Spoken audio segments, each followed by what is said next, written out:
Good evening students. Day academy I winner तर्फे आज तुम्ही इयत्ता तिसरीचा ऑनलाईन क्लास करत आहात. त्याच्यामध्ये आज आपण काय करायचं आहे तर कार्यात्मक व्याकरण मध्ये आपण आज काय करायचं आहे, लिंग या व्याकरण घटकाचा अभ्यास करायचा आहे. तर लिंग म्हणजे आपण इंग्लिश मध्ये त्याला जेंडर असे म्हणतो.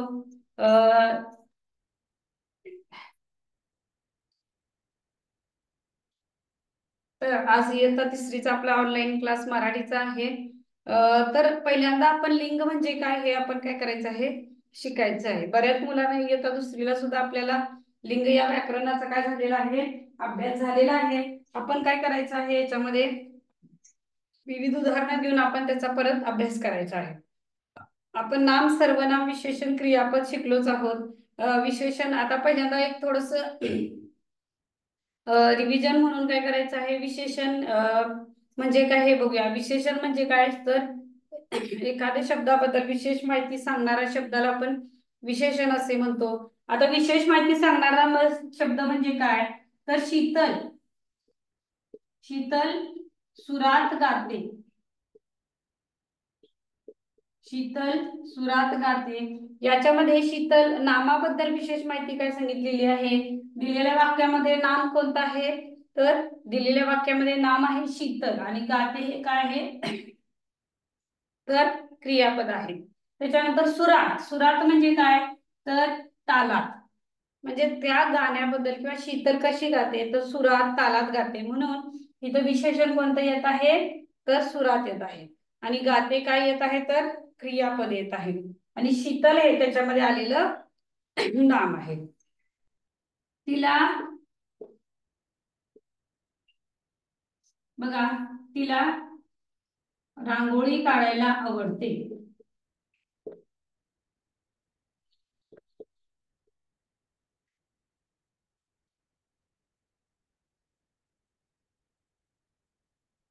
तिला रांगोळी काढायला आवडते. आता ह्याच्यामध्ये जर बघितलं तर या वाक्यामध्ये शीतल ऐवजी काय आलेला आहे, तिला हा शब्द आलेला आहे. शीतल ऐवजी काय आलेला आहे, तिला आलेला आहे. म्हणजे तर नामाच्या ऐवजी वापरला जाणारा शब्द इन्स्टेड ऑफ नाउन, त्याला आपण काय म्हणतो, सर्वनाम म्हणतो. Instead of noun is called a pronoun. म्हणजे ह्याच्यामध्ये सर्वनाम सुद्धा आलेलं आहे. बघा ह्या वाक्यामध्ये तिला हे सर्वनाम आलेलं आहे. त्याच्यानंतर आवडते हे क्रियापद आलेलं आहे. म्हणजेच काय, गाते, आवडते, पळते, उठते, नाचते, बसते, खाते, पिते, हे जे सगळं आलेलं आहे ही क्रियापद आहे. त्याच्यानंतर सुंदर, छान, तिखट, उंच, ठेंगणा, मनमोहक, छान, बाल, असे जे शब्द आहेत ते आपले विशेषण आहेत. हे तुम्हाला माहितीच आहे. आपल्याला काय झालेलं आहे, इयत्ता दुसरीला सुद्धा झालेलं आहे. त्याच्यानंतर शीतल, मीरा, रेश्मा, गंगा, यमुना, ब्रह्मपुत्रा, स्वर्ग, राक्षस, पाताळ, परी, फुलांची नावे, फळांची नावे, नद्यांची नावे, ही जी सगळी दिलेली नावं आहेत ती नाउन मध्ये येतात, नाम मध्ये येतात. आलं लक्षात त्याच्या सर्वांच्या. मग सर्वनाम म्हणजे काय, तर प्रोनाउन.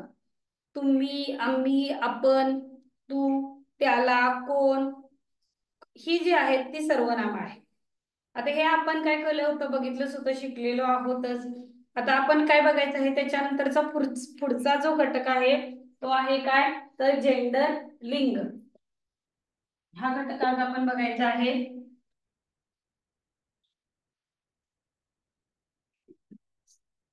तर लिंग म्हणजे काय, तर एखाद्या नामावरून, बघा नामावरून तो स्त्री जातीचा आहे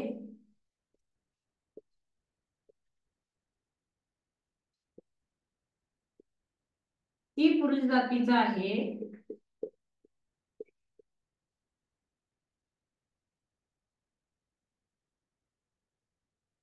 हे कळते.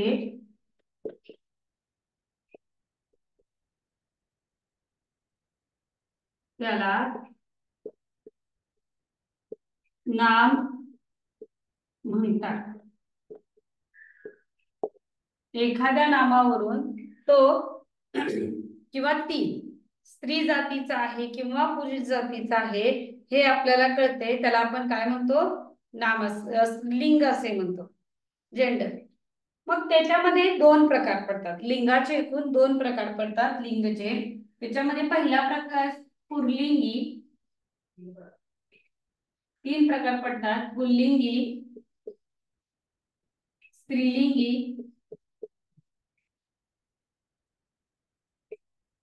आणि नपुंसकलिंग.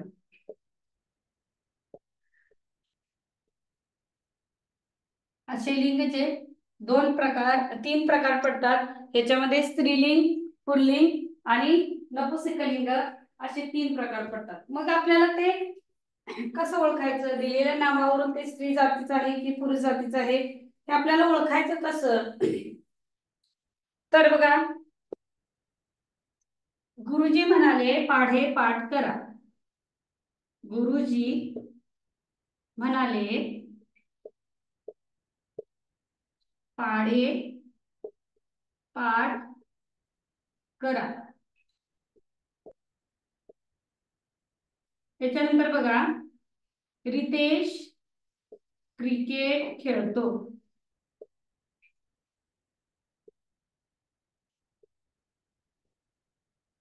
रितेश क्रिकेट खेळतो. आता ह्याच्यामध्ये बघा, ही दोन वाक्य उदाहरण दिलेली आहेत. पहिल्यांदा लिंग म्हणजे काय बघूयात. एखाद्या नामावरून ते स्त्री जातीचं आहे की पुरुष जातीचं आहे हे आपल्याला कळते, त्याला आपण लिंग असे म्हणतो. कारण की आपल्याला प्रश्नामध्ये सुद्धा विचारू शकतात की लिंगाची खालीलपैकी व्याख्या कोणती. तर आपण एखाद्या जातीवरून जर त्याचे लिंग समजत असेल तर आपण त्याला काय म्हणतो, तर त्याला आपण लिंग असे म्हणतो. तर एकूण लिंगाचे तीन प्रकार पडतात, स्त्रीलिंग, पुल्लिंग, स्त्रीलिंग आणि नपुंसकलिंग. आता हे पुल्लिंग, स्त्रीलिंग, नपुंसकलिंग आपण ओळखायचं कसं असतं. गुरुजी म्हणाले पाढे पाठ करा. आता गुरुजी या शब्दामध्ये आपण बघायचं आहे की हे नाम आलेलं आहे. गुरुजी या नामावरून ते स्त्रीलिंगी आहे की पुल्लिंगी आहे की नपुंसकलिंग आहे. आता पुल्लिंग म्हणजे काय, तर पुरुष जातीचा बोध होणे. आता पुरुष जातीचा बोध म्हणजे काय, तर आपले वडील, आजोबा, काका, मामा, त्याच्यानंतर दादा, आपल्यापेक्षा जे पुरुष जातीचे असतात, ज्याला आपण तो, त्याला या सर्वनामाने हाक मारतो, किंवा आपल्या वर्गातील मित्र आपले, लक्षात. किंवा आता प्राण्यांच्या मध्ये तो बैल, तो वाघ, म्हणजे आपल्याला काय करायला लागतं, त्यावेळी सर्वनाम वापरावे लागतात आणि ते स्त्रीलिंग आहे की पुल्लिंग ओळखावे लागते. म्हणजे फक्त यावरून पुरुष जातीचा बोध होतो. तो मुलगा, तो काका, तो मामा, ते पप्पा, आता ते तो तो त्याच्यामध्ये वडील, बाबा जरी आले तरी बाबा हे जरी आपण ते म्हणत असलो तरी ते काय करायचे, बाबा हे काय आहेत, तर पुल्लिंगी आहेत, लक्षात. त्याच्यानंतर बघूया, त्याच्यानंतर काय बघायचे, बरीच मुलं, तो मुलगा, तो दिवा, काही नामं अशी पण आहेत की असं काही नाही की आपल्याला प्राणी पक्षी यांनाच आपण पुल्लिंगी शब्द वापरतो. आपली जी निर्जीव वस्तू आहेत, उदाहरणार्थ तो दिवा, तो आरसा, ही सुद्धा काय करतो आपण पुल्लिंगी मध्ये वापरतो. इथं बघा, आता गुरुजी म्हणाले पाढेपाठ करा. आता गुरुजी हे कोण आहेत रे, तर पुरुष आहेत. काय आहेत, तर ते पुरुष आहेत, म्हणून गुरुजींना आपण काय म्हणायचं, पुल्लिंगी शब्द म्हणायचा. कारण गुरुजी या शब्दामध्ये आपल्याला कुणाचा बोध होतो, तर एखाद्या पुरुष जातीचा बोध होतो. गुरुजी म्हणाले पाढेपाठ करा. रितेश क्रिकेट खेळतो. मग रितेश एका मुलग्याचं नाव आलेलं आहे, कारण खेळतो तिथं सुद्धा, म्हणजे याच्यावरून आपल्याला ओळखतं की तो एक मुलगा आहे. राम शाळेत जातो. बाबा ऑफिसला जातात. आजोबा फिरायला जातात. काका खाऊ आणतात. मामा खाऊ आणतात. बैल पळत आहे.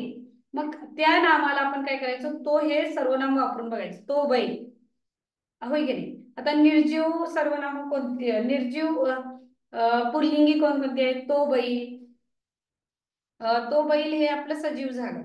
मग अशी मी सांगितलं प्रमाणे तो आरसा,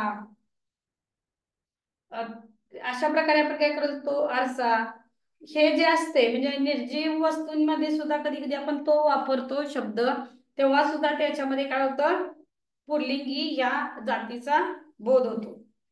नेक्स्ट बघा स्त्रीलिंग. एखाद्या नामावरून ती स्त्री जातीचा आहे याचा बोध होतो, त्याला आपण स्त्रीलिंगी म्हणतो. आता स्त्रीलिंगी शब्द ओळखण्यासाठी ती, तिला या सर्वनामांचा वापर करावा लागतो. ती, तिला, तिचा. तर याच्यामध्ये उदाहरणं काय येतात बघा. आई, आई, ताई, माई, आत्या, मामी, मावशी हे आपले नातेसंबंधामधले स्त्रीलिंगी आहेत. आणि आपल्या प्राण्यांमध्ये पण म्हणतो ती गाय, त्याच्यानंतर ती म्हैस, आता ती मुलगी, हे सुद्धा काय येतं स्त्रीलिंग मध्ये येतं. म्हणजे जेणेकरून याच्यामध्ये आपल्याला काय करायचं आहे, तर एखाद्या नावावरून जर स्त्री जातीचा बोध होत असेल तर त्याला आपण काय म्हणतो, स्त्री जातीचा बोध असेल तर त्याला आपण स्त्रीलिंगी असे म्हणतो. उदाहरण बघा, मीरा गाणे गाते, ती शाळेत जाते,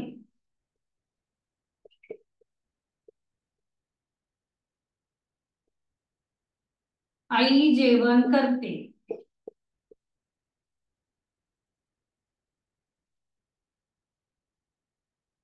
आई जेवण करते. त्याच्यामध्ये बघा आई, मीरा, ती हे जे आलेले आहेत हे सगळे काय आहेत, स्त्रीलिंगी रूप आहेत. हे स्त्रीलिंगी रूप आहेत, त्याच्यावरून आपल्याला ओळखायचं असतं की ही काय आहेत, स्त्रीलिंगी काय आहेत, नाम आहेत. आलं लक्षात. म्हणजे एखाद्या नावावरून ते स्त्री जातीचं आहे हे बोध होतो, त्याला पण स्त्रीलिंगी असे म्हणतो. त्याच्यानंतर नपुंसकलिंग.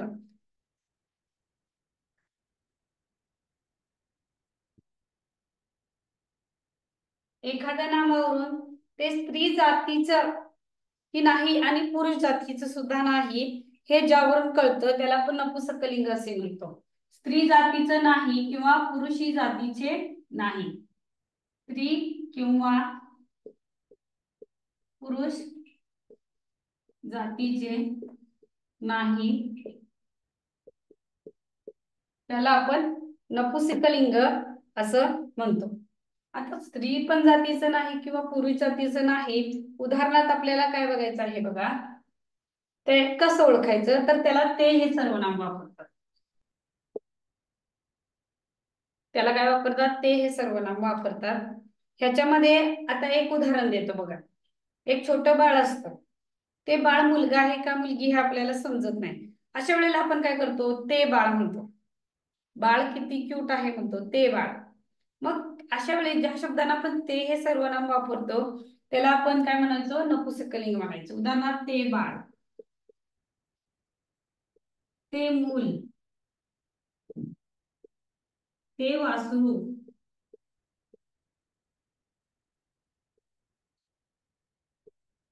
ते शेकरू,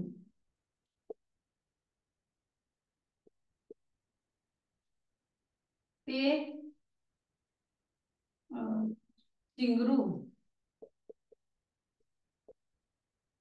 ते कोकरू.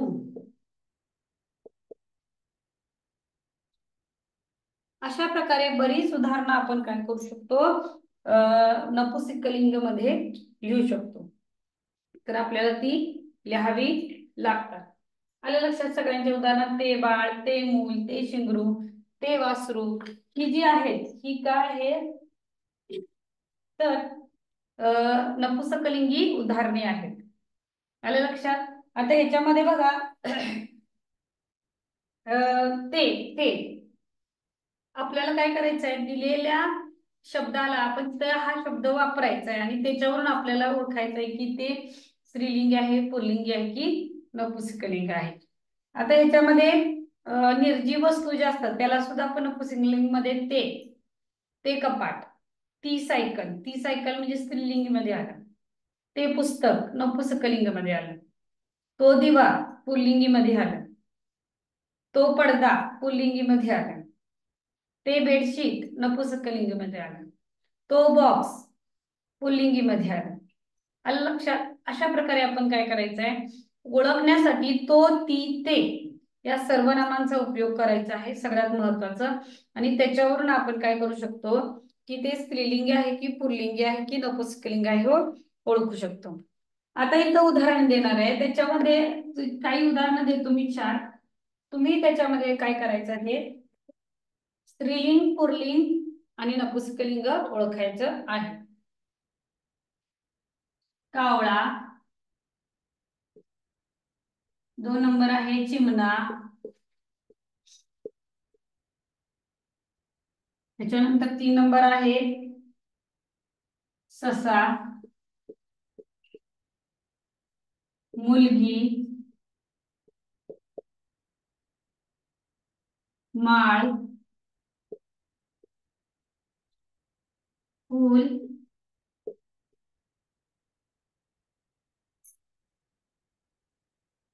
लेकरू,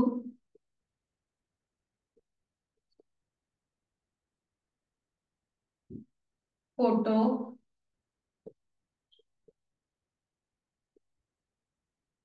सूर्य,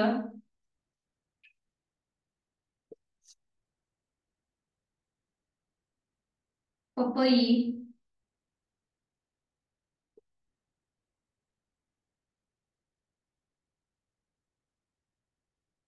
बाळ.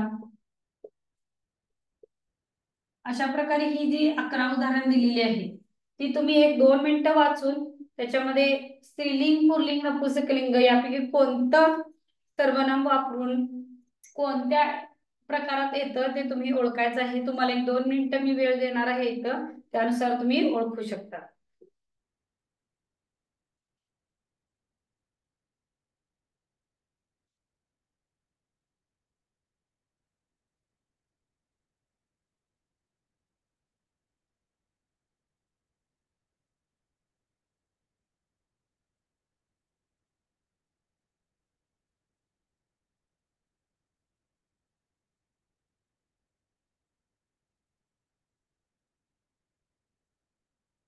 पुल्लिंग, स्त्रीलिंग, नपुंसकलिंग.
बघा, कावळा. आता याला आपण काय करूयात, सर्वनाम वापरून बघूयात. कावळा, ती कावळा म्हणतो का आपण?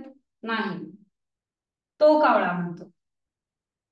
म्हणून हे पुल्लिंगी मध्ये तो कावळा पुल्लिंग. तो चिमणा, ती चिमणी. आता इथं तो कावळा, तो चिमणा पुल्लिंग. स्त्रीलिंग काय येणार इथं? ती चिमणी. ससा, तो ससा, ती ससी, हे पण पुल्लिंग मध्ये येणार. मुलगी, ती मुलगी, स्त्रीलिंग मध्ये येणार. माळ, ती माळ, स्त्रीलिंगी मध्ये येणार. फूल, ते फूल, नपुंसकलिंग मध्ये येणार. लेकरू, ते लेकरू नपुसकलिंगी मध्ये येणार. फोटो, तो फोटो पुल्लिंगी मध्ये येणार. सूर्य, तो सूर्य पुल्लिंग मध्ये येणार. तो चंद्र, तो सूर्य. पपई, ती पपई स्त्रीलिंगी मध्ये येणार. बाळ, ते बाळ पुल्लिंगी मध्ये येणार. आलं लक्षात? अशा प्रकारे आपण काय करायचं, दिलेल्या नामाला ते, तो, ती लावायचं. आता पिल्लू, ते पिल्लू कशामध्ये येणार? नपुसकलिंगामध्ये येणार. ते शेकरू, ते पिल्लू, ते बाळ. आता मंदिरात नाग आहे असं आपण म्हणतो, त्याच्यामध्ये नाग हे काय येतो? तो नाग. मग दिलेल्या वाक्यामध्ये नाग या शब्दाचं काय लिहायचं? आपण लिंग ओळखायचं असतं, तर पुल्लिंग ओळखायचं आहे. किंवा मंदिरात नाग आहे त्याच्यामध्ये आपण काय करायचंय? नाग या शब्दाचं स्त्रीलिंगी करा म्हटल्यानंतर आपण काय करायचं? नागचं स्त्रीलिंगी नागिन होणार, मुलगाचं स्त्रीलिंगी मुलगी होणार, आईचं पुल्लिंगी बाबा होणार, मामाचं स्त्रीलिंगी मामी होणार, आत्याचं पुल्लिंगी मामा होणार.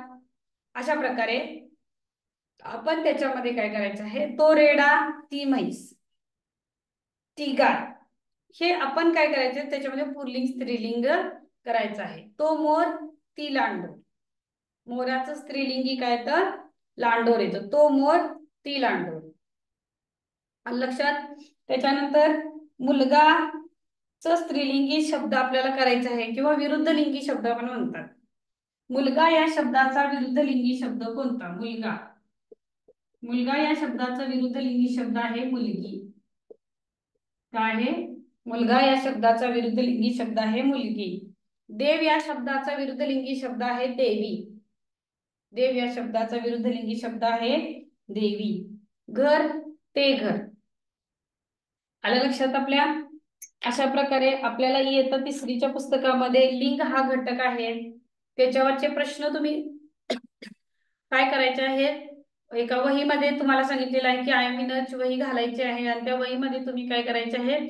प्रश्न लिहायचे आहेत. प्रश्न कंपल्सरी लिहायचे आहेत आणि त्याच्या पाठोपाठ तुम्ही काय करायचं आहे? उत्तर सुद्धा लिहायचं आहे. तिथंच खाली तुम्ही त्याचं काय करू शकता? उत्तर सुद्धा लिहू शकता. आता आपण काय करू? इथंच थांबूया. प्रत्येकानं काय करायचं आहे? जवळजवळ 25 पुल्लिंगी शब्द, 25 स्त्रीलिंगी शब्द आणि 25 नपुसकलिंगी शब्द काय करायचे? वहीमध्ये कंपल्सरी लिहून काढायचे आहे. या 4 दिवस तुम्हाला वेळ देणार आहे. या 4 दिवसाच्या वेळामध्ये तुम्ही काय करू शकता? 25 स्त्रीलिंग, पुल्लिंग आणि नपुसकलिंग शब्द लिहू शकता. आता आपण काय करूया? इथंच थांबूया. झालेल्या घटकावर पुन्हा पुन्हा तुम्ही काय करू शकता? अभ्यास करू शकता. आधी इयत्ता तिसरीचा आपला हा ऑनलाईन क्लास होता, त्याच्यामध्ये आपण लिंग हा घटक काय केलेला आहे? शिकवलेला आहे. चला, थँक्यू.